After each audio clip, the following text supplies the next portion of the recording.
அன்பு உள்ளங்கள் அனைவருக்கும் வணக்கம். தேவதையை கண்டேன். எழுத்தாளர் அகிலா கோவிந்த். மஞ்சரி மனோரஞ்சனின் அத்தை பெண். அவனைப் போலவே இருக்கும் அவனது பணக்கார மில் ஓனர் மாமாவின் முறைப்பெண். பணத்திமிரும் அகம்பாவும் ஒரு சேர கொண்டவள் அவளா? அவள் பெயரை கேட்டதுமே மதுமதிக்கு ஒரு முறை அவள் அலுவலகம் வந்ததும் அவள் திமிராய் பண்ணிய கலோபுரம்தான் ஞாபகத்திற்கு வந்தது. அன்று தனது அறையில் மும்முரமாய் குனிந்து ஃபைல்களை பார்த்து கொண்டிருந்தவள் சட்டென மூக்கை துளைக்கும் ஒருவித அதீத சென்ட் வாசனை உணர்ந்து சட்டென நிமிர்ந்தாள். ஒரு 20 வயது பெண் தனது மாநிறத்தை மறைக்க பியூட்டி பார்லர் சென்று கலர் அடித்து வருவது போல் ஒருவித அதீத மேக்கப்புடன் கதவை திறந்து கொண்டு கேபினுக்குள் வருவதை கண்டாள். நிச்சயம் எம்டி மனோரஞ்சனை பார்க்கத்தான் அவள் வருகிறாள் என்பது அவளுக்கு புரிந்து போயிற்று. பணக்காரத்தனத்தை எதிரொலிக்கும் காதுகளில் கழுத்துகளில் நகை குவியல்கள், உயரத்திற்கும் தோற்றத்திற்கும் பெரிதும் பொருத்தமில்லா பளபள ஜிகினா உடை. யார் இது இப்படி தலுக்கு மினுக்கி அலங்காரம் பண்ணிக்கொண்டு மனோரஞ்சனை சந்திக்க வந்திருக்கிறாள்? யாராக இருக்கும் என அவள் சிந்தித்துக் கொண்டிருக்கும் போதே அவள் பக்கம் வந்து முகத்தருகே கைகளால் சொடுக்கிட்டாள் அவள். அவள் வந்த தோரணையும் காட்டிய அதிகாரமும் இவள் நிச்சயம் மனோரஞ்சனுக்கு தெரிந்தவளாகத்தான் இருக்க வேண்டும் என்ற நினைப்பை மதுமதியுள் ஓட வைக்க அவசரமா சீட்டை விட்டு எழுந்தவள், மன்னிக்க வேண்டும், எம்டி சாரை பார்க்க வந்திருக்கிறீங்களா? உங்களிடம் முன்பே அப்பாயின்மெண்ட் இருக்கிறதா? யார் நீங்கள்?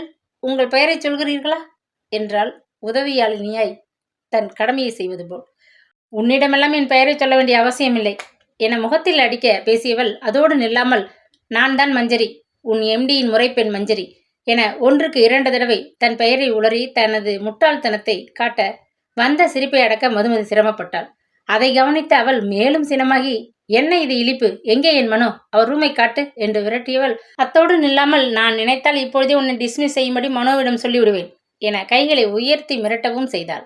சரிதான், இவளுக்கு இந்த மரியாதை கொடுத்தது தவறுதான் என்பது போல் மதுமதி கைகளை கட்டிக்கொண்டு தோள்களை குலுக்கியவள், முதலில் அதை செய்யுங்கள், நான் ரொம்பவும் சந்தோஷப்படுவேன். அதோ அந்த எதிர் அறைதான் எம்டி ரூம், சீக்கிரம் பொங்கல் என அவளைப் போலவே படபடவென பேசி காட்டினாள். தன்னை மதுமதி கிண்டல் செய்வதை புரிந்து கொண்டவள் மூக்கு நுனி சிவக்க முறைத்துவிட்டு, உன்னை என்ன செய்கிறேன் பார் என்றபடி விடுவிடுவென எம்டி ரூமை நோக்கி நடந்தாள். மறுபடியும் சிரிப்பு பொங்க இருக்கையில் அமர்ந்து தனது வேலைகளை கவனிக்க ஆரம்பித்து விட்டாள் மதுமதி. அவளுக்கு மனோரஞ்சனை பற்றி நன்கு தெரியும். தனது பணியாட்களை சரியான காரணமில்லாமல் மற்றவர்களுக்காக அவனாவது கடிந்து கொள்வதாவது. அவள் நினைத்தது மாதிரியே ஒரு 10 நிமிடத்தில் முகம் கருத்து போய்தான் வெளிவந்தாள் மஞ்சரி. வந்து மதுமதியை நிமிர்ந்து பார்க்க கூட திராணி இல்லாதவளாய் விடுவிடுவென்று அகன்று விட்டாள். மனோரஞ்சன் அவளுக்கு நன்கு டோஸ் விட்டிருக்க வேண்டும். அதற்கு பின் அந்த மஞ்சரி மறந்தும் கூட மனோரஞ்சன் ஆபீஸ் பக்கம் எட்டி பார்க்கவில்லை. அவள்தான் இப்பொழுது வேறு ரூபத்தில் கல்யாணம் என்ற பந்தத்தை மையமாக்கி நுழைய பார்க்கிறாளா? அந்த ரெஸ்டாரண்டில் மனோரஞ்சன் முன் அமர்ந்து மதிய உணவை குறித்தபடி சிந்தித்த மதுமதியின் நினைப்பை ஆமோதிப்பது போல், எல்லாம் அந்த மஞ்சரியின் சூழ்ச்சிதான் என்றான் மனோரஞ்சன். எப்படி சார்? வேறு என்ன, என்னை அடிக்கடி சுற்றி வீட்டிற்கும் அலுவலகத்திற்கும் வந்து தொல்லை கொடுத்தால், வெட்கமில்லாமல் நாம் இன்னும் கொஞ்ச நாளில் திருமணம் செய்ய போகிற காதலர்கள் போல்தானே என்றெல்லாம் காதல் டயலாக் பேசி என்னை எரிச்சல் ஊட்டினாள். அதான் அப்படியெல்லாம் நினைப்பை மனதில் வைத்துக் கொள்ளாதே என்று எச்சரித்து அனுப்பினேன். அதை அப்படியே அப்பாவிடம் போய் சொல்லிவிட்டாள். அப்படியானால் உங்கள் தந்தைக்கு இதன் மூலம் கோபம் அதிகமாகி இருக்குமே சார்? அவள் கலக்கமாய் கேட்க அதிர்வு இல்லாமல் சிரித்தான் மனோரஞ்சன். அதுதான் இல்லை, இந்த அன்பு இல்ல ப்ராஜெக்டுக்கு தடை சொல்ல என தவித்தவருக்கு வாயில் மெல்ல அவள் கிடைத்தது போல் இது வசதியாய் போயிற்று. என்ன சொல்கிறீர்கள் சார்? மது, என் தந்தை நான் மஞ்சரியை தான் கட்டிக்கொள்ள வேண்டும் என நிர்பந்தம் செய்யும் ரகமில்லை. அவரை பொறுத்த வரையில் திருமணம் முக்கியமான விஷயம். குடும்பம் நடத்தப் போவது அவனே தீர்மானிக்கட்டும் என விட்டு விடுவார். மேலும் நான் மஞ்சரியை கட்டிக்கொள்வதில் அவருக்கு முழு உடன்பாடு கூட கிடையாது. அப்படியா? மஞ்சரியின் பகட்டுத்தனம், ஆடம்பரமாய் ரூபாயை செலவழிக்கும் அதிமேதாவித்தனம், இதெல்லாம் அவருக்கு சுத்தமா பிடிக்காது. அதனால் நான் மஞ்சரியை கட்டிக்கொள்ள மறுத்து சொன்னால் முதலில் சந்தோஷப்படுபவரும் அவர் மட்டும்தான். மனோரஞ்சன் சொல்ல மதுமதி புரியாமல் விழித்தாள். பிறகு எதற்கு சார் அவர் பிளாக்மெயில் செய்வது போல் உங்களிடம் இப்படி சொல்லி இருக்கிறார்? மதுமதியின் கேள்விக்கு கடகடமென சிரித்தான் மனோரஞ்சன். அதில்தான் அவரது கில்லாடித்தனம் இருக்கிறது. மதி, அவருக்கு என்னை பற்றி, எனக்கு மஞ்சரியை சுத்தமாக பிடிக்காது பற்றி நன்கு தெரியும். அதனால்தான் நான் ஒருபோதும் மஞ்சரியை கல்யாணம் செய்து கொள்ள ஒத்துக்கொள்ள மாட்டேன் என்ற உறுதியை வைத்துக்கொண்டே தூண்டில் போடுகிறார். இப்பொழுது புரிகிறதா? புரிகிறது சார். உங்கள் தந்தைக்கு எப்படியும் உங்களது அன்பு இல்லா ப்ராஜெக்டை நிறுத்திவிட வேண்டும் என்பதுதான் ஒரே குறி. அப்படித்தானே? மனோரஞ்சன் பலமாய் தலையசைத்தான். அதேதான். எப்படியாவது அதை நிறுத்திவிட வேண்டும் என துடிக்கிறார். அப்படி அதை நிறுத்த ஏதாவது சாக்கு தேடிக் கொண்டிருந்தவருக்கு இது சரியாக வந்து மாட்ட கெட்டியாக பிடித்து கொண்டு விட்டார். அப்படி ஏன் சார் அவருக்கு இந்த அன்பு இல்ல ப்ராஜெக்ட் மீது அளவு கடந்த வெறுப்பு? மதுமதி ஆற்றாமையாய் கேட்க தோள்களை குலுக்கினான் மனோரஞ்சன். எல்லாம் அவர் மேலும் மேலும் சேர்க்க ஆசைப்படும் பணம் பற்றிய கவலையினால்தான். எங்கே மகன் இந்த வயதிலேயே அனாதை ஆசிரமம் தர்மம் செய்கிறேன் என்று போய் காசையெல்லாம் தானம் செய்தே கரைத்து விடுவானோ என்கிற அதீத பயம். அதுதான் இப்படி அன்பு இல்ல ப்ராஜெக்டுக்கு அவருக்கு வெறுப்பை வரவழைத்து தடுக்கிறது. பின் சிறிது நேரம் அங்கு அமைதி நிலவியது. இருவரும் ஒன்றும் பேசாமல் சாப்பிட்டு முடித்தார்கள். பேரருக்கு பணம் கொடுத்துவிட்டு மனோரஞ்சன் கிளம்பினான். அவன் பின்னாலே வந்து காரில் ஏறிக்கொண்டாள் மதுமதி. ரெஸ்டாரண்டை விட்டு காரை வெளியே எடுத்து தனது அலுவலகத்தை நோக்கி ஓடவிட்ட மனோரஞ்சன் ஒருவித முடிவிற்கு வந்தவன் போல் நிதானமாய் அவள் பக்கம் திரும்பி பேசினான். மது, எனக்கு இந்த அன்பு இல்ல ப்ராஜெக்ட் ரொம்பவும் முக்கியம். அதற்காக என்ன துன்பம் வந்தாலும் ஏற்றுக்கொள்ள வேண்டியதுதான் என்ற மனநிலையும் எனக்கு வந்துவிட்டது. அதனால் அப்பாவிற்கு அதிர்ச்சி கொடுப்பது போல் மஞ்சரியை கட்டிக்கொள்ள சம்மதம் என சொல்லிவிடலாமா என்று பார்க்கிறேன். யோசித்து பார்த்தால் அதுதான் சரியான வழியும் கூட. தலையில் இடி இறங்கினார் போல் உணர்ந்தாள் மதுமதி. தொடர்ச்சி. அன்று இரவுதான் மதுமதிக்கு முழு தூக்கமும் போயிற்று. மஞ்சரியை கட்டிக்கொள்ள சம்மதிக்கப் போகிறேன் என்று அவன் சொன்னதை அவளால் கொஞ்சமும் ஜீரணிக்க முடியவில்லை. ஆனால் மனோரஞ்சன் அதை அவளிடம் சொன்ன விதமும் அவன் குரலில் காட்டிய உறுதியும் அவளை ரொம்பவும் பயப்படச் செய்தது. வேண்டாம் சார், இந்த விபரீதம் பின் உங்கள் வாழ்க்கையே கெட்டுவிடும் என வாய்வரை சொல்ல வந்துவிட்ட வார்த்தைகளை உதடுக்குள்ளேயே கஷ்டப்பட்டு அடக்கினாள். இது அவனது குடும்ப விஷயம். முழுக்க முழுக்க அவன் சம்பந்தப்பட்ட அவனது தனி விஷயம். இதில் முடிவெடுக்க வேண்டியது அவன்தான். ஏதோ ஆலோசனை கேட்கிறான் என்றால் ஓரளவுதான் சொல்ல முடியும், நிர்பந்திக்க முடியும். அதீத உரிமை எடுத்து அவனிடம் பேசுவது நன்றாக இருக்காது. மேலும் அவனது கருத்திற்கு உடனடியாக மறுத்து ஏதேனும் சொன்னால் அது அவனுக்கு பிடிக்காமல் கூட போய்விடலாம். எல்லாவற்றுக்கும் மேலாக இவள் ஏன் இப்படி சொல்ல வேண்டும்? இவள் இப்படி சொல்வதற்கு எதுவும் உள்ளர்த்தம் இருக்குமோ என்றெல்லாம் அவன் நினைத்து ஆராய ஆரம்பித்து விட்டால் பின் ஆபத்தாகி போய்விடும். இப்படி எதையெல்லாமோ யோசித்து பயந்துதான் மதுமதி அந்த நிமிடம் பேசாமல் இருந்து விட்டாள். ஆனால் அப்படி பேசாமல் மறுத்து சொல்லாமல் இருந்துவிட்டது தவறோ என இப்பொழுது தவிப்பு உண்டானது. அன்று மாலை அவள் வேலை முடிந்து கிளம்பும் வரை மனோரஞ்சன் அவளிடம் வேறு விஷயங்களை பேசினான். தவிர மஞ்சரி பற்றி எதுவும் கூறவில்லை. அதற்காக அவன் மறந்துவிட்டானோ தள்ளி போட்டு விட்டானோ என்று நினைத்து விட முடியாது. மனோரஞ்சன் ஒரு முறை முடிவெடுத்து விட்டால் அதில் உறுதியாயிருப்பான் என அவளுக்கு தெரியும். அதுவே அவளது பயத்தை அன்று அதிகரித்து தூங்க விடாமல் செய்தது. புரண்டு புரண்டு படுத்து அதே தவிப்புடன் ஒரு வழியாய் தூங்கியும் போனாள். மறுநாள் மைவழி கண்கள் சற்று சிவக்கத்தான் அலுவலகத்திற்கு போய் உட்கார்ந்தாள். வழக்கத்திற்கு மாறாக அவளுக்கு முன்னதாகவே வந்திருந்தான் மனோரஞ்சன். அவன் தன்னை உடனே ஏதாவது கேட்பதற்கு அழைப்பான் என்று எதிர்பார்த்தவளுக்கு ஏமாற்றமே மிஞ்சியது. அவன் வேண்டிய ஃபைல்களை பணியாள் மூலமே கேட்டு பெற்றுவிட்டு பேசாமல் இருந்து விட்டான். சரி, ஏதாவது சாக்கு வைத்து அவனது ரூமுக்குள் நுழையலாம் என்று பார்த்தால் அதற்கும் ஏதாவது தேடத்தான் வேண்டியிருந்தது. ஏனெனில் இது ஃபர்ஸ்ட் வீக் என சொல்லப்படும் மாத ஆரம்பம். அதனால் சென்ற மாத வேலைகள் எல்லாம் இறுதியிலேயே முடித்து ஃபைல்களை க்ளோஸ் செய்தாயிற்று. இனி வரப்போகும் ஆர்டர்களுக்குத்தான் குறிப்பு எழுத வேண்டும். மேலும் ஏதாவது நொண்டி சாக்கு வைத்துக்கொண்டு மனோரஞ்சனிடம் பேசப்போனால் அவன் கோபமுற்று, என்ன இன்று என்ன ஆயிற்று உனக்கு என்று கூட அவளை விரட்டிவிடக்கூடும். ஆனாலும் அவனுள் தவிப்பை அடக்க முடியவில்லை. எல்லாம் அந்த மஞ்சரி விஷயம்தான். அவன் முடிவை மாற்றிக்கொண்டானா இல்லை அதிலேயே உறுதியாக இருந்து விட்டானா என்று அவளுக்கு தெரிந்தாக வேண்டும். இல்லையேல் தலையே கூட அவளுக்கு வெடித்து விடும் போல் இருந்தது. ஆனால் சோதனையாய் அன்று காலை முழுவதும் அவளை அழைக்காத மனோரஞ்சன் மதியம் லஞ்ச் அவர் முடிந்து வேலை தொடங்கிய பொழுது இன்டர்காமில் அவளை வரும்படி அழைத்தான். அப்பாடா என அவளாக எழுந்து விறுவிறுவென அவனது அறைக்குள் நுழைந்தாள். வேகமாய் வந்தவளை இன்முகமாய் எந்தவித சலனமும் இல்லாமல் வரவேற்று கையில் வைத்திருந்த இன்விடேஷன் கார்டு ஒன்றை அவளிடம் நீட்டினான். என்ன சார் இது? புரியாமல் வாங்கி பிரித்தாள் அவள். மனோரஞ்சன் விளக்கினான். மது, இது ஸ்டார் ஹோட்டல் ஒன்றில் மாலை நடக்கப் போகும் ஃபேஷன் ஷோ ஒன்றுக்கான அழைப்பிதழ். இதில் மஞ்சரி கலந்து கொள்கிறாள் என்றவன் பேச்சை அப்படியே நிறுத்திவிட்டு அவளை உற்று பார்த்தாள். எவ்வித உணர்வும் இல்லாமல் அவள் விழிக்கவும், உனக்கு புரிகிறதா என்றாள். புரியவில்லை சார் என்றாள் அவள். மஞ்சரி பெயர் தன்னுள் ஏற்படுத்திய எரிச்சலை அடக்க சிரமப்பட்டவாறு. அவனோ அதை கொஞ்சமும் உணராமல் உற்சாகமாய் பேச ஆரம்பித்து விட்டான். மது, நேற்று உன்னிடம் சொன்னேனே மஞ்சரியை மணந்து கொள்வது பற்றி, அதை அப்பாவிடம் உடனே சொல்ல மனம் வரவில்லை. முதலில் மஞ்சரியிடமே சொல்லி பார்ப்போமே என திட்டமிட்டு இருக்கிறேன். அவள் மூலமாக விஷயம் அப்பாவிற்கு செல்லட்டுமே. என்ன, எப்படி என் பிளான் என்றான். அவன் எதையோ சாதித்து விட்டது போல். எதற்காக சார் இப்படி சுற்றி வளைத்து நேரடியாக உங்கள் தந்தையிடமே சொல்லிவிட வேண்டியதுதானே? அவள் முடிப்பதற்குள் மஞ்சரியிடம் சொல்ல ஒரு காரணம் இருக்கிறது என்றான். என்ன காரணம் சார்? எல்லாம் நம்பிக்கைதான். நான் போய் சம்மதத்தை சொன்னால் கூட என் தந்தை முழுவதுமாய் நம்பிவிட மாட்டார். இவன் கடைசியில் நழுவ வேறு ஏதாவது திட்டம் வைத்திருக்கிறானோ என சந்தேகம் கொள்வார். ஆனால் மஞ்சரியே போய் நான் சம்மதம் சொல்லிவிட்ட விஷயத்தை சொல்லிவிட்டால் அவரது அந்த வீணான சந்தேகம் நீங்கும். என்ன, அப்படித்தானே? அவன் சொல்லிவிட்டு கேட்க அவளால் வேறு ஒன்றும் சொல்ல முடியவில்லை. தலையை மெல்ல அசைக்கத்தான் முடிந்தது. கூடவே மனோரஞ்சன் மஞ்சரியை மணந்து கொள்வது என உறுதியாக முடிவெடுத்து விட்டான். இனி இவனை மாற்றுவது எளிதல்ல என்ற எண்ணம் வேப்பங்காயை கடித்தது போல் கசப்பாய் அவளுள் ஊறியது. அதை மேலும் எரிச்சல் படுத்துவது போல் மனோரஞ்சனின் அடுத்த வார்த்தைகள் வெளிவந்து விழுந்தன. நீ நீ நான் மது, என்னுடன் இன்று ஃபேஷன் ஷோவுக்கு வர வேண்டும். வந்து என் சார்பாக மஞ்சரியிடம் இந்த விஷயத்தை சொல்ல வேண்டும். அவன் வெகு சாதாரணமாய் சொல்ல, இது என்ன கூத்து என பயங்கரமாய் திடுக்கிட்டவள், சார் என்ன சொல்கிறீர்கள் என்றால் அதிர்ந்து. மனோரஞ்சன் தலையசைத்தவன், நான் நன்றாக யோசித்து விட்டேன் மது. மஞ்சரியிடம் நானே வழியே போய் உன்னை கட்டிக்கொள்ள தயாராகி விட்டேன் என்று சொல்வது என்னவோ போல்தான் இருக்கிறது.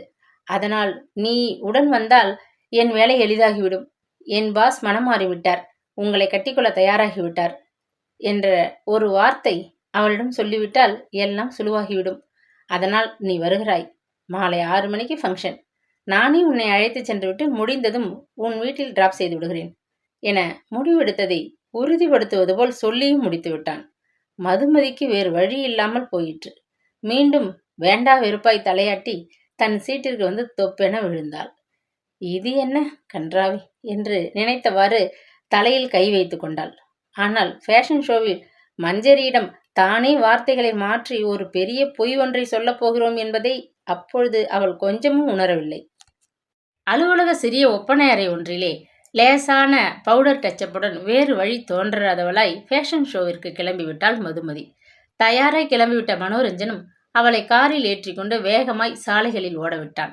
அவள் எவ்வித உணர்வும் இல்லாமல் இறுக்கமாய் அமர்ந்திருக்க அவளை ஓரிரு தரம் திரும்பி அவன் உற்று பார்ப்பது போல் அவள் உணர்ந்தாள். ஏன் இப்படி உம்மென்றிருக்கிறாய்?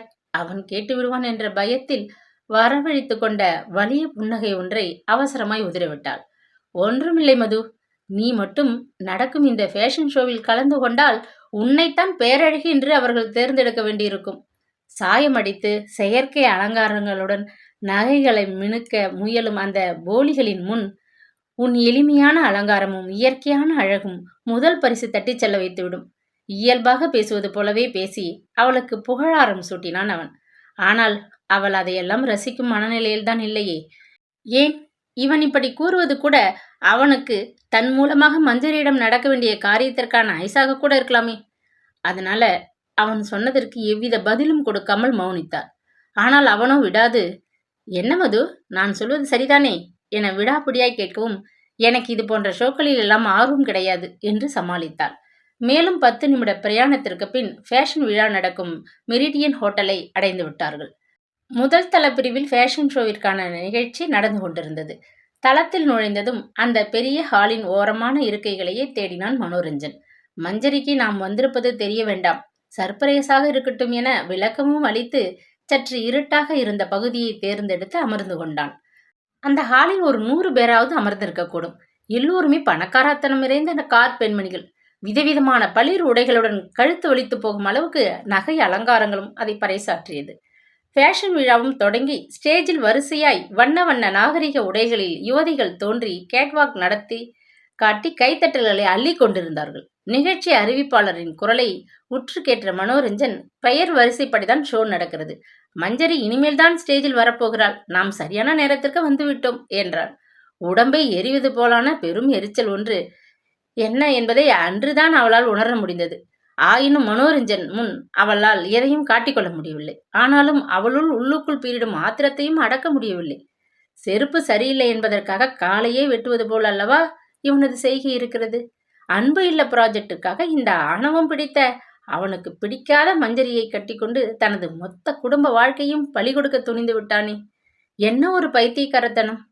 சித்திரம் வாங்க கண்களையே விற்பது போல் அல்லவா இவனது செய்கை இருக்கிறது. இதற்கு அவள் துணை போகி பிள்ளையார் சுழியிட்டு மஞ்சரியிடம் பேசி எல்லாவற்றையும் நடத்தி வைக்க வேண்டுமாம். என்ன செய்ய? இதிலிருந்து தப்பிக்க முடியுமா? மனோரஞ்சனின் முடிவை அவன் மனதை மாற்றி திசை திருப்ப முடியுமா என அப்பொழுதும் வழிகளை தேடினாள் மதுமதி. அதன் விளைவாகவே, சார், ஒன்று சொன்னால் கோபப்பட மாட்டீர்களே என்றால் பேச்சை பவ்யமாய் ஆரம்பித்தவாறு. உன்னிடம் நான் கோபிப்பதா? எதுவானாலும் தைரியமாக சொல்மது என்றான் மனோரஞ்சன் பெரும் பரோபகாரி போல். அதாவது சார் என ஆரம்பித்தவள் கவனமாகவே வார்த்தைகளை கோர்த்தாள். நீங்கள் அன்பு இல்ல ப்ராஜெக்டிற்காக மஞ்சரியை உங்களுக்கு பிடிக்காமல் இருந்தும் கூட மனம் முடிக்க தயாராகிவிட்டீர்கள். ஆனால் பாருங்கள், ஒருவேளை நீங்கள் அப்படி மனம் முடித்தாலும் பின் உங்கள் தந்தை அந்த அன்பு இல்ல ப்ராஜெக்டை அனுமதிக்க மனம் இல்லாமல் வேறு எதுவும் சாக்குகளை தேடி உங்களுக்கு தடை போட்டால் அது அது பெரும் ஆபத்தாகிவிடுமே சார் என்றால் குரலில் முழுதும் அக்கறையை காட்டியவர்.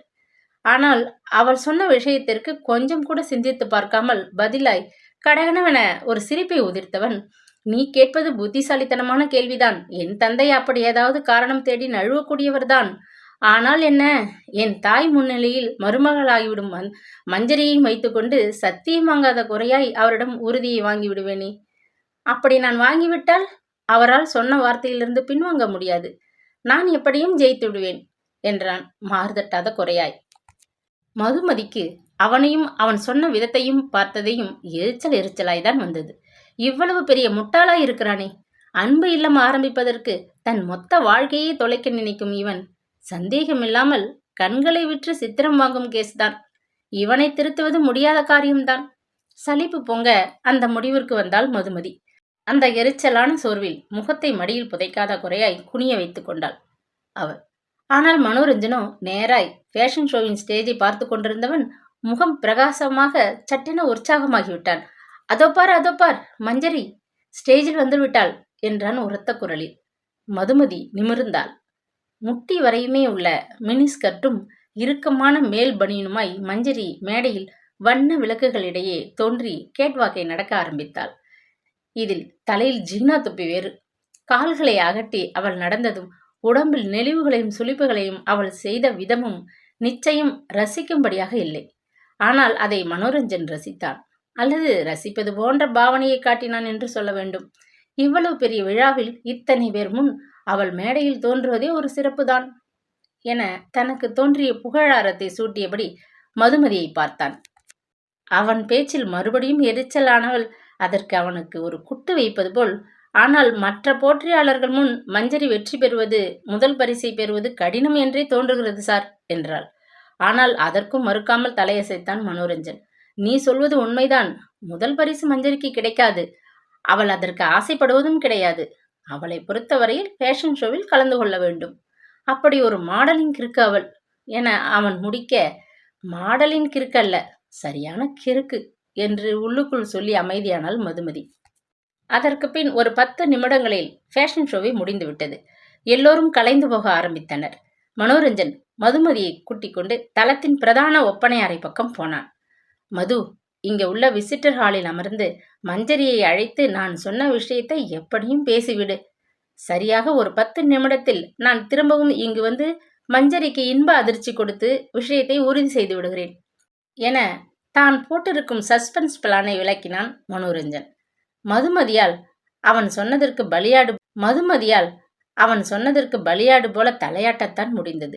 மனோரஞ்சன் ஊக்குவிப்பது போல் அவள் தோள்களை தட்டி, உன் பேச்சு வன்மை பற்றி எனக்கு தெரியும், அசத்தை விடு என்று சொல்லி அவளது மொத்த எரிச்சலையும் குத்தகைக்கு எடுத்துக்கொண்டான்.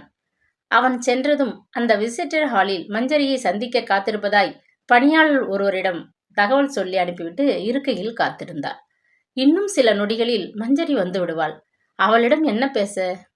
அன்று அலுவலகத்தில் அவளுடன் நடந்த முதல் சந்திப்பு திமிராய் பேசிய மஞ்சரியை சட்ட செய்யாமல் அவள் கொடுத்த நோஸ்கட் இதையெல்லாம் மஞ்சரி மறந்திருப்பாளா?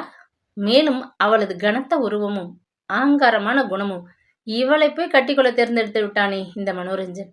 அந்த அன்பு இல்ல ப்ராஜெக்ட் ஆரம்பிப்பதற்கு இதைவிட வேறு வழி இல்லாமலா போய்விடும்? கண்டிப்பா இருக்கும். அதை இந்த மனோரஞ்சன் உணரவோ இன்னும் கொஞ்சம் யோசிக்கவோ செய்யாமல் இருந்து விட்டானே. மேலும் இந்த மஞ்சரியை கட்டிக்கொண்டால் அவனால் நிம்மதியா இருக்க முடியுமா? இவளது அகங்கார ஆட்டம், பிடிவாதம் எல்லாம் அவனது நேரான குணத்திற்கு முரண்பாடானது ஆயிற்றே. அவனது சந்தோஷம், குடும்ப வாழ்க்கை எல்லாம் அவன் எடுத்திருக்கும் இந்த தவறான முடிவால் மொத்தமாய் சீர்குலைந்து விடுமே. அப்படி குடும்ப வாழ்க்கை நிம்மதியிலிழந்து சீர்குலைந்து விட்டால் பின் எப்படி அவனால் இந்த இல்ல ப்ராஜெக்டை வெற்றிகரமாய் நடத்தி மற்றவர்களுக்கு உதவ முடியும்? பின் மனோரஞ்சன் வாழ்க்கையில் மட்டுமல்ல, தான் கொண்டிருக்கும் லட்சியத்திலும் தோல்வி அடைந்து விடுவானே. அப்படி ஒன்று நடந்துவிட்டால் அதை அவளாலும் தாங்கிக் கொள்ள முடியாதே. பின் என்னதான் இதற்கு செய்ய? எப்படி இதை தடுக்க? யோசித்தவளுக்கு திடுமென அந்த எண்ணம் பொறியாய் தோன்றியது. பேசாமல் மஞ்சரியிடம் மனோரஞ்சன் சொன்ன விஷயத்தை சொல்வதற்கு பதில் பொய் ஒன்றை சொல்லிவிடலாமா? விபரீதமாய் திட்டமிட ஆரம்பித்தாள் மதுமதி. கதையின் தொடர்ச்சி நாளை தொடரும்.